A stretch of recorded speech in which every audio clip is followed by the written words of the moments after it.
What's up, guys? It's your man DX, and thank you for joining me again on the Elite DX channel. I hope you guys are enjoying your holiday and your holiday weekend, if you celebrate that kind of thing. And if you don't, I hope you're just enjoying your time that you get to relax and chill. And so today, I'm going to be presenting something a little different to you. Usually on this channel, we talk about issues that are related to the interaction between men and women, but there are other things in this life that are important as well. And recently, I have partnered up with a site called Solve, SOLVV, and I have networked on the site, and there's been some very interesting conversations. Just briefly, Solve is a website where conversations take place about issues that people may be wondering about or need real answers to. I've really enjoyed my time on their new platform, and I think it's going to be a tremendous tool going forward. If you would like to check out the Solve website, it's at solvv.com. That's Solve, no E, with two V's.com. I will put a link to my page on their website in the description. And it's just a reminder, hit that like button before you leave to show that you support the channel and the work I'm trying to do over here. Also, if you have not already subscribed to the Elite DX channel, go ahead and hit that subscribe button and subscribe to this channel. And lastly, leave me a comment down below. Whether you agree or disagree with the content does not matter. Leaving a comment allows us to boost the algorithm and kick up some dust on YouTube. I appreciate you guys for doing that. So, this conversation on Solve was between myself, two other panelists, and the host regarding self-awareness. You are listening to Solve, your space to spark ideas, gain clarity, and connect. Hi, everyone. My name is Bridget Brown Jackson. I am a leadership strategist and an execution coach. One of the favorite things that I love to talk about is being true to yourself. And so today, that's what we're going to bring to this conversation. I'm excited. I'm ready. And we want to, again, get right into it. And so we can start off with our first introduction. Rasathi, would you like to introduce yourself? I would love to, Ms. Bridget. Thank you so much for having me again. My name is Rasathi. I'm actually based out in Singapore. I am an emotional intelligence therapist and an international speaker and coach. So I really love to talk about emotions. So talking about how we feel and being self-aware, this is totally up my line of my expertise. Great, great. Michelle, would you let the people know about you? Absolutely. My name is Michelle Perda, and I am based out of California. And I'm a life and marriage coach for moms. So I'm really excited about this topic because self-awareness, or what I call, self-leadership, is so important with your life and how you live, and also how you interact with other people in the form of relationships. So such an important topic, and I'm glad to be in on this conversation with you all. Great. We're glad to have you. And Dominique, would you like to introduce yourself? Yes. Thank you, Ms. Bridget. I'm Dominique. I'm from Los Angeles. A musician and a freelance writer. So this topic here is important to me because, having interviewed tons of people in my writing, I immediately can sense when someone is self-aware and when they're not. So I think it's interesting how it affects every aspect of your life, mostly I think in your success in life. So I'm excited about this. Let's go. All right. Great. Great. Well, let's dive on. It's called Be True to Yourself. This is a series that we're doing this week. And my question to everybody is, how self-aware are you? So Rasathi, how self-aware are you? Oh my gosh, I don't even know how to gauge myself, but I'd like to think I'm pretty self-aware. I'd like to think that if anyone were to ask me anything or to point out something that I've done, that I have the capability of stopping for a moment and acknowledging what they're saying and to see if I actually embody whatever quality they happen to have pointed out. So I hope that made sense. I think I'm fairly self-aware. Great, great. Michelle, what about you? I would also say I'm pretty self-aware in that I'm always doing the work on myself and have become fairly intentional to pause, pivot where necessary, and really learn to read other people's body language and like kind of cut through what are they really trying to say and regulate myself. Not easy, but I certainly do think that I'm more self-aware than, the average person who doesn't go into this type of work. Okay. Sounds good. And Dominique, what about you? I am, I would say, probably the most completely self-aware person that, that I know or that I've met. And that's not always a good thing. Being self-aware is being completely honest with yourself about your faults and your good traits. And it's hard for a lot of people, but I would say that I am like really self-aware. If you look at my profile on Solve, I have business owner, freelance writer, and musician. I didn't say entrepreneur. Because to me, I think that word gets thrown around too much. And to me, an entrepreneur does a little bit more in business than I have. So I just call myself a business owner. So that's a part of being self-aware. So I would say close to 100%. Okay, great. So I have a follow-up question for all three of you. Then what made you that way? And I'll throw mine out there. I've always tried to be true to myself and to be very self-aware. But to be honest with you, towards the end of my career, so I spent almost 30 years in education, 20 in school leadership. And so I retired as a school principal about 2 years ago. And I found myself as I started on this journey of self-discovery that it was a lot of years that I wasn't really being authentic to myself. And now I truly am. At the expense of, again, sometimes having to tell people, well, I'm sorry, this is who I am. And, people have to come on to my, boat, if we will. If we're out on the lake, we're going to ride. We're going to ride my way. So what made you? I had that aha because I was successful and happy, but at the same time, I wasn't because people were trying to make me what they wanted me to be. What was your aha for you all? Honestly speaking, I think it was when I got to a point in my life where I had to start realizing that it wasn't the world that was against me.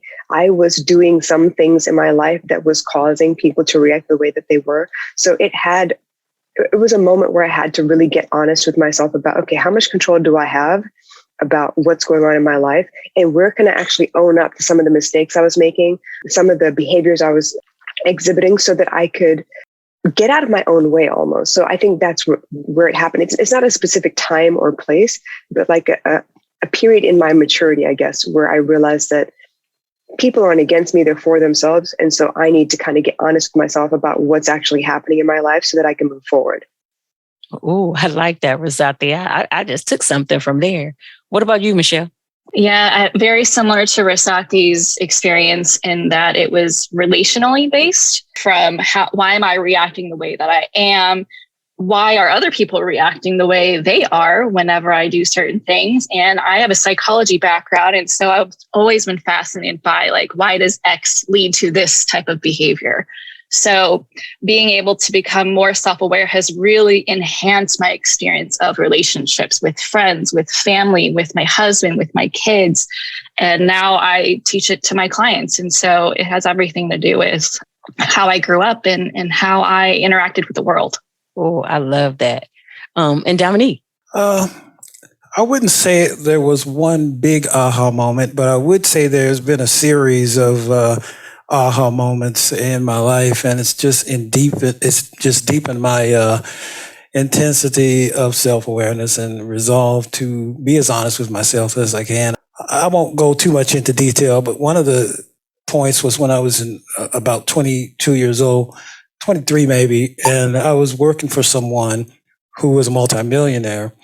And at that moment, I realized how much money I was making him because I was in one of the leadership positions in his company. And I said, well, if I can do this for him, I can do this for myself. So at that moment, I was in Sacramento. I moved to LA all by myself. Just like a few months after that, started my own thing. And that was one moment. And then another moment was about 18 years ago when someone very close to me passed away, the mother of my boys, my children. And at that moment, I had to do a real self-examination because I had to do what I had to do for these boys. And I had to take things to the next level in my life. So you have to really be honest with yourself when you face hardship like that. And so I guess it's just been a maturation and growing process for me as far as self-awareness. So yeah, that's about it. That really resonates with me because that's kind of what it was for me. I was working for these multi-million-dollar organizations running these schools. I worked for charter schools. And so they were, again, for profit instead of traditional public. And I was like, I can do that too. But I had to fight off a lot of those limiting beliefs because I was associating, well, I had never ran a business for real. I started up a whole lot of stuff, but never finished. And now I'm to that point. Yes, I can. And nobody else can define me but me. I own my life. And I love what you said, Michelle. I teach that to my clients. And so I had to become my first client before I could secure other clients. And I've done that. And I love that. So I want to get into one of these questions that the audience has thrown out there. It says, do you think goals are harder to define and obtain if you aren't being true to yourself? Anybody can take that one. I would like to. I'm sorry, I don't want to monopolize, but I would say the reason I said in my opening introduction about success, and I think that this is what this question is around. You can limit your success by not fully understanding who you are and what your limitations and what your maybe the greatest parts of yourself, the worst parts of yourself. I feel like that's the most important aspect of accomplishing a goal, especially when you get higher and higher in life and you want to just keep attaining and keep accomplishing. I think this is the central thing that I was trying to say, Thanks. I mean, anybody else want to address that one? I like that one. Yeah, I think that not being self-aware and not really, what you call alignment, when you're not aligned, it makes a struggle way harder. Like you invite more struggle into your life because you're not considering, well, how do I, just let's say it's a work goal. You may be limiting your perspective on how things can be. And you may look to like a prescribed route, like, oh, this is how everybody else does it. This is how society does it. And you don't invite how you can honor yourself in the way you are, how your energy works, how like what you don't like, what helps you like expand and what contracts you. And so I think that going on that self-awareness journey and really asking these powerful questions of yourself, right? Being your first client, like you said, Bridget, is so important to reaching your goals in a way that feels really good to you, because otherwise you could easily burn out. Ooh, I love that, Michelle. That was fire. A little bit more to that point, Michelle, I feel like, yes, anybody can make a goal. It doesn't matter if you're self-aware or not, but the path that you take to get from where you are to where your goal is asking you to be, I think that requires a lot of self-awareness. So if you're not able to say that, these are my strong points, these are my weak points, this is what I like, this is what I don't like. If you don't know those things about yourself, it can be very frustrating to get to that goal. It would be very easy to say that, the path that somebody told me to take, it doesn't work because you're not able to admit, where you don't have the skills maybe, or don't know how to adapt to a new situation so that you can get to where you want to be, if that makes sense. So the goal making part is fairly easy, but how you get there requires a lot of self-awareness. And last one, how do you ignore outside influences and focus on your own personal growth while you're trying to develop that authentic self? I think understanding how easily influenced you are by the people around you. And like, you can tell this in the human design chart. But knowing that about yourself helps you determine, do I need to create space for myself to make decisions, right? For me, for my chart, I actually do. I need to be by myself so that I'm not easily influenced by what other people are saying, because I could be very compelled to be like, that is a fantastic idea. But is it right for me as an individual? Maybe not. And having that time to really stay in my own energy, stay in my own like truth is really important. Whereas other people need to bounce ideas off of each other. So there's not like just one way to go about this. I'll second that. There's definitely not one way to do anything. So being able to feel, like sit in the moment and feel what feels good to you, what makes you excited about the idea that you're about to embark on really, really matters. That self-awareness really does come from, are you comfortable charging ahead and forging your own path, or do you feel safer when you're following someone else's blueprint? That's really important, I think. Well, I think there are multiple ways to do this. Like with most things, what I like to do, and this is just me, is I like to close the door, shut the whole world off, and just read. And reading takes you into different other worlds that you're not experiencing right now in your mind, and that's one way. And as one of my fellow panelists said, some people are different. Some people need outside influence, outside stimuli. You need to be around people. You need to absorb people's energy and reflect it, or whatever you want to do with it. And so for me, I think that being a more solemn person, that's my way of doing it. Great. So let's talk about some takeaways real quick. My takeaway from all of this is just been really great. You got to know you and be authentic to you. Don't let anybody else define you. Be you. I love what Michelle said earlier. Pause and pivot when needed, but be you. So guys, I hope y'all enjoyed the talk I had with the three ladies just as much as I enjoyed doing it. One thing I will say is that obviously men and women think completely different from each other. And the reason why is because of socialization. The way boys are socialized into being men and the way girls are socialized into being women are two totally, completely different things. And the really interesting thing is the culture shock that happens to women when they reach their second lives. Because don't get it twisted. Women live two separate lives in one life. There's the before 30 life for women, and then there's the after 30 life for women.